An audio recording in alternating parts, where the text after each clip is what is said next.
குறைந்த விலை, நிறைந்த தரம், தங்கள் தேவைகள் அனைத்தும் ஒரே இடத்தில். ஜெயச்சந்திரன். உங்கள் பசியார எங்கள் ருசி பேசும்.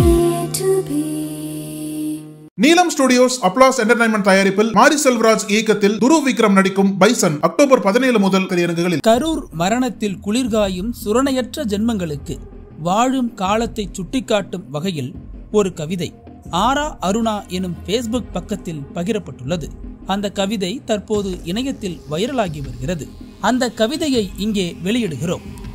ஆறாம் அறிவை அவசரத்துக்கு அடகு வைத்துவிட்டு உயிர்ப்பலி கொடுக்க உவந்து சென்ற மனிதம் மறந்த மாக்கள் கூட்டமே, யாரை பார்க்க சென்றீர்கள்?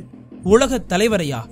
உள்ளூரிலேயே அறிவுசார் சமூகம் இன்னும் அவரை அங்கீகரிக்கவில்லையே. யாரை பார்க்க சென்றீர்கள்? உங்கள் உறவுக்காரரையா? குடும்பத்தோடு சென்று குழந்தைகளோடு கும்பிட, குழந்தைகளையும் பலி கொடுக்க அவர் என்ன உங்கள் குலசாமியா? உங்கள் குடும்பத்தில் அவரும் ஒருவர் என்று பிதற்றுகிறீர்களே. பின்னங்கால் பிடரியில் அடிக்க ஓடிய கூட்டத்திலும் காயாத கல்லறை சுவடுகளிலும் அவரது குடும்பத்தார் யாரும் இல்லையே. அது ஏன்? யாரை பார்க்க சென்றீர்கள்? உலக அழகையா பார்க்க போனீர்கள்? எத்தனை திறமையான அழகு கலைஞர்கள் அதற்காக அன்றாடம் உழைக்கிறார்கள் தெரியுமா? யாரை பார்க்க ஓடுகிறீர்கள்? மாபெரும் நடிகரையா? இவரை விட சிறப்பானவர்கள் கலை உலகில் இருந்திருக்கிறார்கள், இனியும் இருப்பார்கள். ஒருவேளை தனது கலை படைப்புகளில் கருத்து சொன்ன வித்தகரை பார்க்கத்தான் இத்தனை பரவசமா?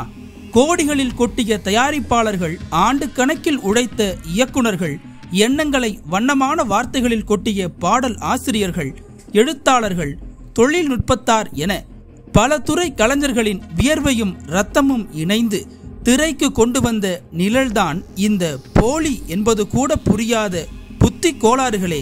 எப்போது திருந்த போகிறீர்கள்? யாரை பார்ப்பதற்கு இப்படி ஓடுகிறீர்கள்? உங்கள் தலைவரையா? என்ன செய்ததால் அவர் உங்கள் தலைவரானார்?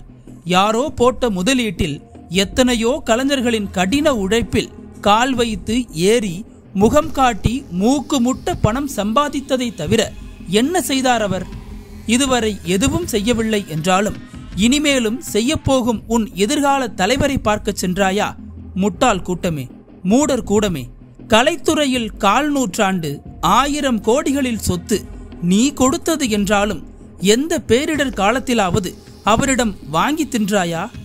சமூக சிக்கல்களில் சாக்கடைகளில் புரண்டு கொண்டிருந்தாயே, கை கொடுக்க வந்தாரா? கல்வி கொடுத்தாரா? கலைஞர்களை காத்தாரா? குறைந்தபட்சம் உனக்காக குரலாவது கொடுத்தாரா? ஒன்றுமே வேண்டாம். என் ரசிகர்கள் 100க்கும் 200க்கும் அல்லாடி கொண்டிருக்க எனக்கு மட்டும் கோடிகளில் சம்பளம் எதற்கு? லாபத்தில் சில சதவீதங்களை குறைத்துக் கொள்கிறேன். என் படத்துக்கு திரையரங்கு கட்டணங்களை கொஞ்சம் குறைத்து விடுங்கள் என்றாவது கேட்டதுண்டா உன் தலைவர் இதுவரை? யாரை பார்க்க ஓடுகிறாய்? நேற்று வரை எதுவுமே செய்யாதவர் நாளைக்கு செய்து விடுவாரா என கொக்கரித்து இன்றைக்கு சாவதற்கா இவ்வளவு ஆர்ப்பாட்டம்? உன் பிச்சையில் பிழைத்த அவர் மீது வைத்த அன்பிலும் நம்பிக்கையிலும் கொஞ்சத்தையாவது உன் மீதும் உன்னை சுற்றியிருப்பவர்கள் மீதும் வைத்திருந்தால் இந்த சமூகம் என்றைக்கோ சரியானதாக மாறியிருக்குமே.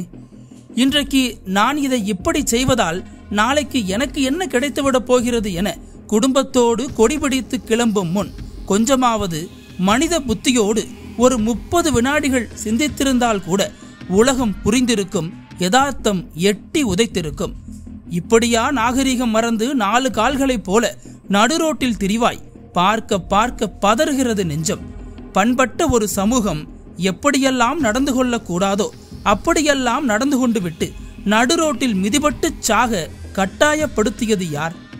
இந்த அகால மரணங்களுக்கு அடுத்தவர்களை கை நீட்ட துடித்து கொண்டிருக்கும் அரைவேக்காடுகளே, மீண்டும் மீண்டும் அந்த காணொளிகள் அனைத்தையும் பாருங்கள். அது ஒரு அறிவுசார் சமூகத்தின் நடத்தையா? ஆறறிவு சமூகத்தின் நடத்தையா? உங்களுக்கு துணிவு இருந்தால் துணிந்து சொல்லுங்கள் உண்மையை. நீங்கள் இன்னும் கொஞ்சம் நாகரிகத்தோடு நடந்து கொள்ளுங்கள். நாம் தான் இந்த நாட்டின் மன்னர்கள். உங்கள் தலைவர் உங்களுடைய தொண்டர்கள்தான் என்று சொல்ல முடியுமானால் அடுத்தவரை கை நீட்டுங்கள்.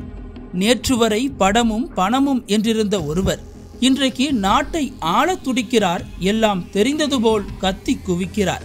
அவர் பின்னால் நீ ஓட துடிக்கிறாய். உன் தலைவர் இன்றைக்கு பயன்படுத்தும் பணமும் புகழும் நீ போட்ட பிச்சை என்கிற உண்மை கூட உரைக்காத நீ இன்னும் எத்தனை உயிர்களை காவு வாங்க காத்திருக்கிறாயோ? எல்லாம் பொறுத்து கொள்ளலாம். ஆனால் உன் ஆதரவால் மட்டுமே ஆள்வதற்கு ஆசைப்படுகிற அவர் பெயரால் பச்சிலம் குழந்தைகளை கூட பலி கொடுக்கவும் அவர்களை கரைப்படுத்தவும் உனக்கு அதிகாரம் கொடுத்தது யார்? உன்னிடம் பணம் பெற்று உன்னை மகிழ்விக்க கலையை பயன்படுத்தும் ஒரு சாதாரண நடிகரை கடவுளாக கொண்டாடி சாகும் நீயெல்லாம் இந்த அறிவுசார் சமூகத்தின் அழிவு சின்னம்தான். ஓடு, நன்றாக ஓடு. உன்னை பார்க்கும் போதெல்லாம் தோன்றுகிறது நாய் பெற்ற தெங்கம்பழம். ஒருவேளை நாளைக்கு நாட்டையே உன் தலைவரிடம் தூக்கி கொடுத்தாலும் அப்போதும் இதுதான் நடக்கும். நாய் பெற்ற தெங்கம்பழம்.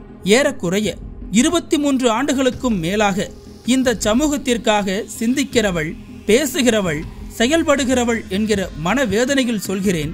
அடிப்படை மனித சிந்தனையே இல்லாத இதுபோன்ற செயல்பாடுகளை பார்க்கும் போதெல்லாம் தோன்றுகிறது இந்த நாடும் நாட்டு மக்களும். நக்கீரன் டிவிக்கு சப்ஸ்கிரைப் செய்யுங்கள். உங்கள் ஆதரவே எங்கள் பலம். ஆசிரியர்களுக்கு நண்பனாகவும் மாணவர்களுக்கு ஆசானாகவும் திகழும் தேர்வு வழிகாட்டி. ஒவ்வொரு பாடத்திற்கும் அனுபவமிக்க ஆசிரியர்களின் துல்லியமான தெளிவான விடைகள். CNC இருக்கு, தேர்வு பயம் எதற்கு?